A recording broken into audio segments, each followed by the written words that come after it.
que durante un ratito nos metamos en el mundo del teatro. Sí. Y en este caso yo creo que debería ser la tonalidad de la presentación de esta obra, pero esto ya es muy personal. Sí, a ver. Para mí es Felices Fiestas, Reina, pero para mí habrá que ver qué es lo que nos dice el director de esta obra que está en contacto con nosotros, que es Gustavo Reverdito. Gustavo, ¿cómo te va? Buen día, Hernán y Mali te saludan. Hola, buen día. Hola, ¿qué tal? Buen día. Un gusto, gracias por la comunicación. ¿Es o puede ser Felices Fiestas, Reina? De hecho, hay un momento de la obra que se dice casi en ese mismo tono. Así que sí, vamos bien encaminados. Para mí daba tranquilamente, ¿viste? Que es como un saludo que no Sí, sabés sí. si es una tomadura de pelo. Claro, o te están sobrando. te están revoleando con algo o te quieren decir otra cosa, ¿no? No, exacto, sí. Un poco también lo que pasa que la temática de la obra un poco también lleva para interpretarlo por ese lado, porque si bien es un deseo de felicidad, lo que uno suele decir en épocas de fiesta, ¿no? Pero bueno, la obra por ahí lo que muestra es que no hay tanta felicidad en esa Navidad, porque sucede todo en una víspera de Navidad, Sí. donde se encuentran una familia y todas sus problemáticas y sus vínculos que se ponen a la luz ahí, se exponen en ese momento. Y hay ahí también una cuestión de clase también, ¿no? O sea, si nos dejamos llevar un poco por ese tono, esa idea de estamos como ubicados en una clase que ya no nos corresponde. Sí, también, sí, porque ahí, bueno, la obra trata de una familia clase media acomodada, un poco venida a menos, Claro. donde está Bea, que es la protagonista, Sí.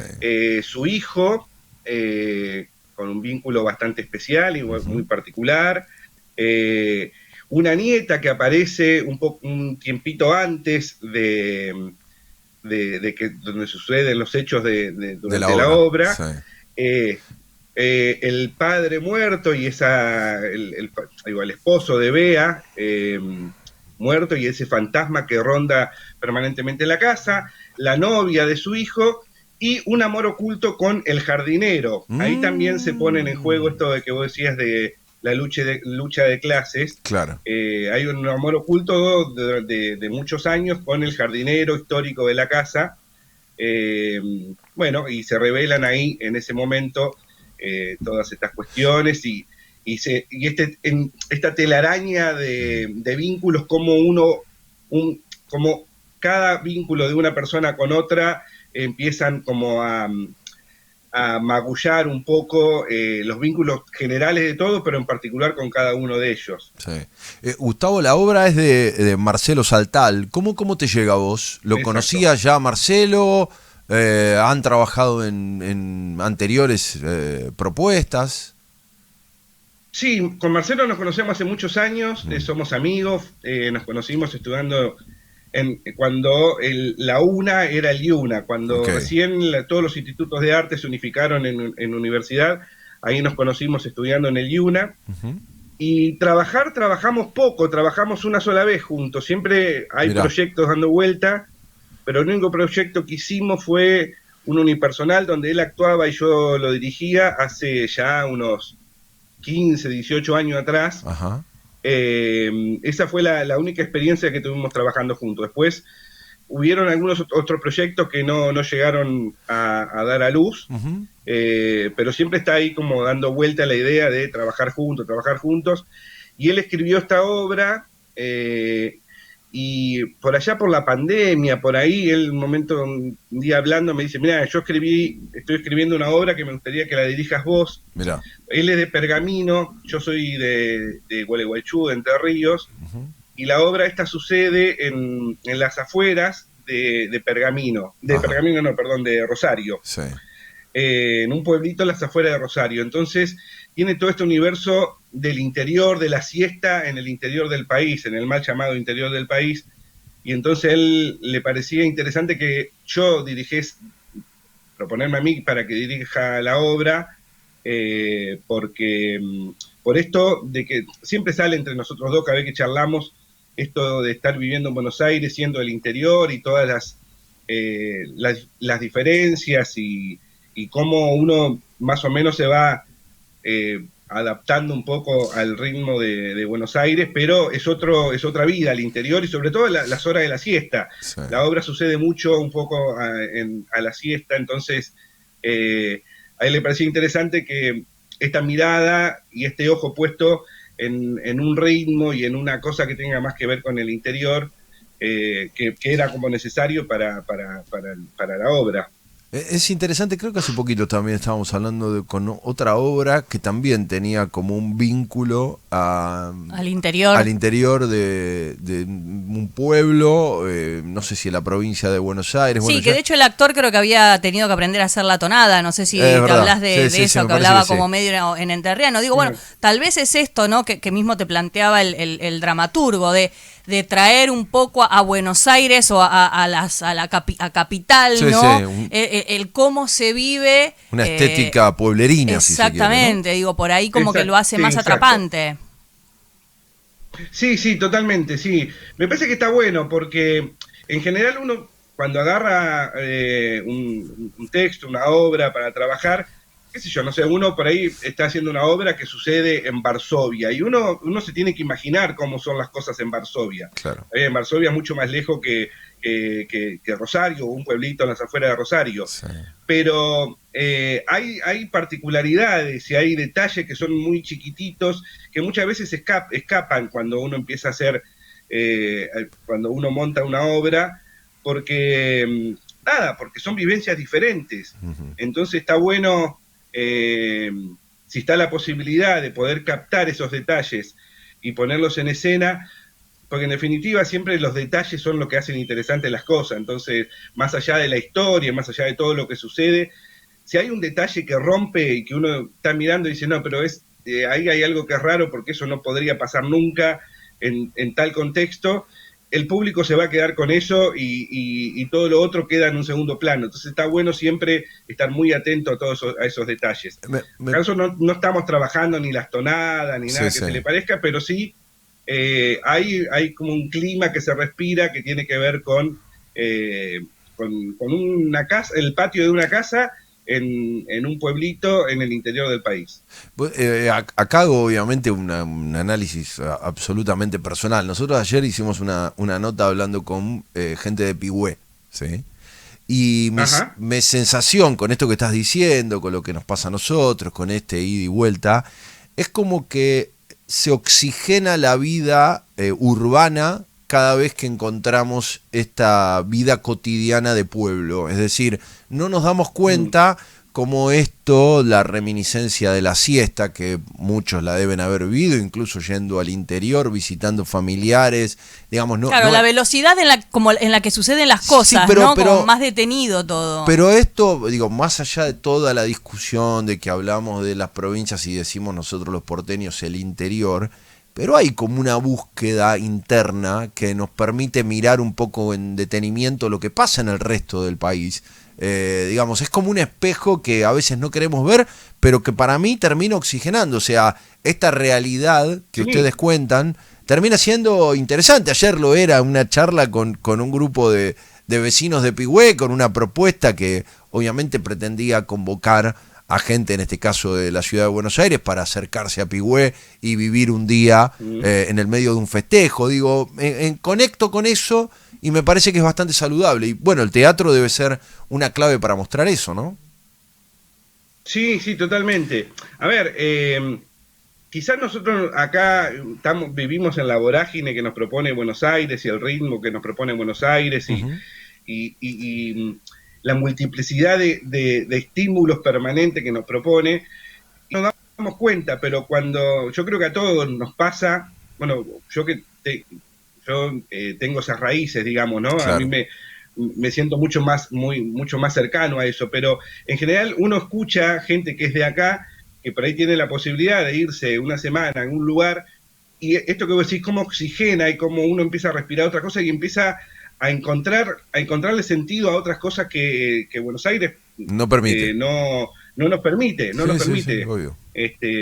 Digo, bueno, es maravilloso vivir en Buenos Aires porque es como muchas cosas todo el tiempo y uno tiene todo más o menos al alcance de accesible, la mano. Totalmente. Sí. Pero también está lo otro. Entonces está bueno poder vivenciar, experimentar y ver un poco y vivir también un poco de las dos cosas. Gustavo, a mí me costó mucho adaptarme a Buenos Aires. Mirá, por ejemplo. Bueno, también imagino que en tu caso, en el caso de Marcelo, hay como alguna línea donde terminan contando parte de eso, ¿no? Cómo insertarse en esta vorágine en la que vivimos y tratar de llevar adelante una profesión, en este caso como director, él como dramaturgo. Digo, debe haber algo ahí que uno quiere dejar, incluso para quienes lo ven y también asisten a ese mismo recorrido, ¿no? Venir del interior para desarrollarse acá y encontrarse en una obra por ahí con algunas cuestiones que le han pasado, ¿no? Sí. A ver, nosotros hacemos teatro y en definitiva uno se pregunta por qué hacemos teatro y un poco hacemos teatro para esto también, porque en el sentido de nosotros acarreamos todos con una mochila que tiene que ver con nuestra propia historia y cuando hacemos teatro queremos contar un poco historias y en ese contar historias está también contar la historia propia de cada uno. Y entonces eso me parece que está bueno también. Gustavo, y quiero saber sobre el elenco, ¿no? Vos, ¿cómo fue el proceso de no sé si hubo un casting, si son conocidos, si alguno ya los conocía el dramaturgo, y si ellos son del interior o tuviste que transmitirle desde la dirección esto? Imagino que por ahí esto que hablaba yo recién, ¿no? Claro, de la velocidad, en como que todo sucede más lento, uno habla en el interior. Y en la siesta, aparte, ¿no? Claro, ¿no? ¿Cómo fue transmitir eso desde la dirección? No, mira, el elenco fue todo un proceso, la elección del elenco, tuvimos muchos. Ya te digo, empezamos a charlar sobre la obra en pandemia, así que hace 4 años atrás que venimos dando vuelta con esto. Estuvimos ensayando más de un año, o sea, tenemos mucho trabajo puesto encima. Y el elenco lo fuimos armando, en este caso yo elegí una cuestión personal. Yo vengo elaborando mucho como actor estos últimos años, siempre con más o menos el mismo grupo de gente, y entonces me pareció que estaba interesante, ya que estaba volviendo a dirigir después de muchos años, trabajar con gente que también ponerme como un desafío, trabajar con gente que no sea mi grupo cercano. Entonces fuimos armando un poco el elenco junto con Marcelo, viendo, buscando, preguntando, conociendo. No hicimos casting. En el teatro independiente es más difícil poder plantear hacer un casting. Es ir conociendo a la gente, sentarse, charlar, plantearle de qué se trata el proyecto y si más o menos estamos todos de acuerdo, empezamos a laburar. Y después, son toda gente de acá de Buenos Aires, no hay gente del interior. Así que también fue parte de todo el proceso de ensayo el poder transmitir un poco eso, que es necesario. También la obra no habla particularmente de la vida en el interior, pero sí tiene que tener ese clima, sí tiene que tener esos colores y esos ritmos y esos aromas. También podría pasar en el patio de una casa de acá de Buenos Aires la misma historia, pero me parece que no sería lo mismo, me parece que no sería exactamente lo mismo. Entonces hubo que también un poco trabajar un poco eso y como ir bajando un poco de información, porque hay gente que no es de acá de Buenos Aires. Gustavo, Marcelo escribió la historia, pero también la interpreta. ¿Cómo es dirigir aquel que de alguna manera tiene en su cabeza todo el proyecto? ¿Cómo es llevarlo por un camino que tal vez no sea el que él ve del personaje? Es interesante y es todo un tema eso. Por suerte con Marcelo somos amigos, nos conocemos hace mucho y nos tenemos toda la confianza del mundo donde nos podemos decir lo que nos parece. De hecho, él cuando me pasa por primera vez la obra, yo la leo y había un par de cosas que a mí me parecía que desde el lado de la apuesta y del lado de la dirección había que reformular y como que había que repensar algunas cosas. Se los planteé a esto y él, hizo como una segunda reescritura, como teniendo en cuenta esto, y sobre ese texto empezamos a trabajar y después inclusive ya con la obra ensayando, tuvimos un segundo momento en donde tuvimos que volver a sentar y como a reescribir algunas cosas en función de lo que yo iba necesitando como director y lo que él quería transmitir como autor. Entonces, en ese sentido, se dio muy bien, digamos, porque yo le podía plantear las cosas y él, se discutían y en algunas cosas se dio, en otras cosas no se dio. Cosas que él quería que estuviesen así, bueno, quedaron así, había otras cosas que se podían retocar un poquito. Digo, la esencia de la obra siempre fue la misma, pero hay detallecitos en el cómo se dicen las cosas, en cómo se articulan las frases y eso, que a veces desde la puesta de dirección y la dirección hace falta como hacer un retoque, y está bueno tener el autor ahí al lado para decirle, mirá, esto lo podemos decir de esta manera, y si él da el visto bueno, lo cambiamos, claro. Y entonces la cosa sigue. Cuando vemos un texto, muerto en el sentido de que es un autor que uno no tiene al lado como para decirle, che, podemos cambiar esto, ahí tenés más facilidades, porque ya de última el dramaturgo no está, por lo tanto vos te podés moldear parte de esa historia en una adaptación, si fuese tan profundo, ¿no?, el cambio. Sí, pero no, en realidad los cambios que uno hace no son cambios profundos, son detalles de cambiar alguna palabra y algunos tiempos verbales y algunas frases, no son cambios muy profundos. Lo que pasa que también cuando uno trabaja con un autor que no lo tiene al lado, posiblemente, puede pasar que, hace unos cuantos años yo hice 2 obras de Carlos Gorostiza. La primera que hicimos fue El patio de atrás, y tuvimos la posibilidad de ir a visitarlo a la casa, él todavía estaba vivo,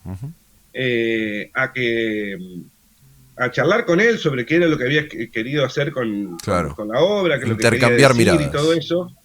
Exacto. Fuimos un par de veces a la casa, un tipo maravilloso, y por ejemplo le hacíamos preguntas de qué había querido decir con tal cosa, y él nos decía, no, eso, ahí está la interpretación que hacen ustedes, yo no les voy a decir qué es lo que quise decir, ustedes interpreten lo que yo escribí y díganlo como está escrito ahí. No se puede tocar una coma, no se puede tocar nada. Entonces a veces uno tampoco tiene la posibilidad, por más que el autor no esté, uno intenta ser siempre respetuoso, y si el autor escribió eso, hay que decirlo de la manera que lo escribió. Entonces, acá, teniéndolo a Marcelo, teniéndolo al autor al lado, está bueno porque se puede charlar y se pueden llegar a acuerdos. Claro, pero más flexible. General, los textos, claro, pero en general los textos no se tocan, no hay mucho que... los actores somos muy respetuosos de eso en general. ¿Quiénes son los más respetuosos? ¿Los actores, los directores? No sé. Depende de cada caso, supongo. Pero no, los actores, los actores y los directores en general con los textos solemos ser muy respetuosos, no metemos manos salvo que pidamos autorización. Bien. Porque ahí hay derechos de autor y cosas que uno tiene que, por supuesto, que respetarlas, es así. Estamos hablando con Gustavo Reverdito, es el director de Felices Fiestas Reina, que lo pueden buscar así en Instagram, @FelicesFiestasReina. La obra se presenta los domingos a las 6 de la tarde en el Teatro Pairó, esto es San Martín 766. Pueden reservar sus entradas, se meten en alternativateatral.com y ahí van a buscar Felices Fiestas Reina y tienen la posibilidad de anticipar y secar las entradas para poder ir. Domingos 18 horas, de esto se trata, ¿no? Muy lindo horario. Bien, me gusta. Es esa salida de domingo que parece que no, pero que te deja todavía un rato de domingo para vivir.